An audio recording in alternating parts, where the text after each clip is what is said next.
दोस्तों, अब देश के दुश्मनों को जाना ही पड़ेगा कब्रिस्तान में, चाहे वो छुप जाए जाकर कनाडा में या पाकिस्तान में।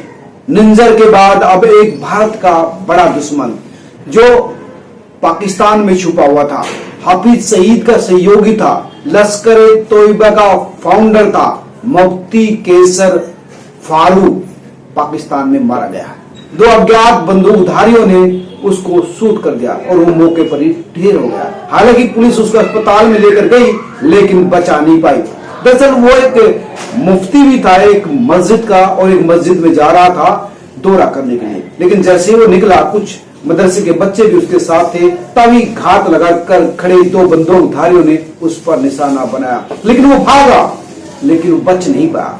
गोली दूसरी भी चली और उसकी पीठ पर लगी और वही ढेर हो गया। इसी दौरान एक बच्चे शाकिब को भी गोली लगी, जिसके चेहरे पर गोली लगी। हालांकि उसको अस्पताल में ले जाया गया, बचाने की कोशिश कर रहे, लेकिन इस आतंकी कैसर की जिंदगी वहीं खत्म हो गई। ये लश्कर-ए-तोयबा का था, हाफिज सईद का सहयोगी था। हालांकि हाफिज खुद अपनी जान बचाने के लिए अब त्राहिमाम कर रहा है, क्योंकि जो हाफिज का बेटा है तल्ला सईद, वो कुछ दिनों से किडनैप है। आईएसआई उसको ढूंढ रही है, लेकिन पता नहीं कहां है। लेकिन पता नहीं वो कौन है भाई जिसने मचाई है तबाही और जो भारत के दुश्मनों को चुन चुन कर रहा है सफाई।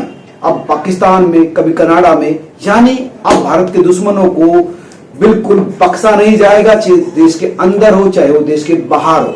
अब इससे पहले भी कई ऐसे लोगों को टारगेट किया था पाकिस्तान में, जो पाकिस्तान में रहकर ही हमारे यहाँ पर जो है स्लीपिंग सेल के थ्रू डिस्ट्रॉय कर रहे थे, प्लांट कर रहे थे आतंकवादी, चाहे वो इन्फिल्ट्रेशन के थ्रू भारत में भेजना हो या स्लीपर सेल के थ्रू यहाँ पर काम करवाना हो। लेकिन जिस तरह से अब ये चीजें आ रही है, वो खौफ का माहौल इस वक्त आतंकवादियों में बना हुआ है, पाकिस्तान के अंदर भी और कई दूसरी कंट्री में भी, जो जहां पर जाकर शरण लिए हुए थे। लेकिन अब ये साफ हो गया, जिस तरह से एस जयशंकर विदेश मंत्री ने तमाम अमेरिका दौरे के दौरान साफ कर दिया कि देश की सुरक्षा के साथ कहीं भी कोई समझौता नहीं किया जा सकता। और कनाडा पर तो खुलकर बोल रहे हैं कि कनाडा में तो शरण स्थली बन चुकी है।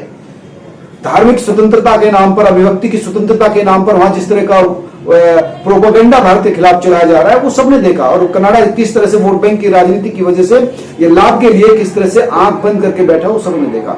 और जिस तरह से भारत पर आरोप लगाया था कि निंजर की मौत के पीछे भारत का हाथ है, सबूत नहीं दे पाया, लेकिन आज तक सबूत नहीं मिला। लेकिन ये बात साफ है कि कोई भी हो, वो भारत के दुश्मनों को वहीं पहुंचा रहा है जहां उनकी जगह है।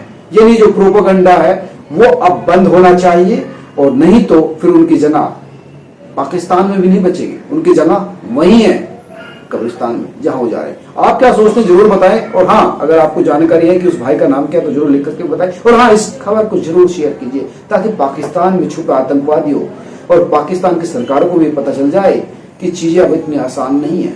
यहाँ ना छुपा पाओगे ना वो छुप पाएंगे। और इस खबर को लाइक करिए, धन्यवाद। और अगर आप एक्सक्लूसिव कंटेंट चाहते हैं, बहुत सारा जो फोटो और दूसरे कंटेंट, तो चैनल का मेंबर जरूर बने। धन्यवाद।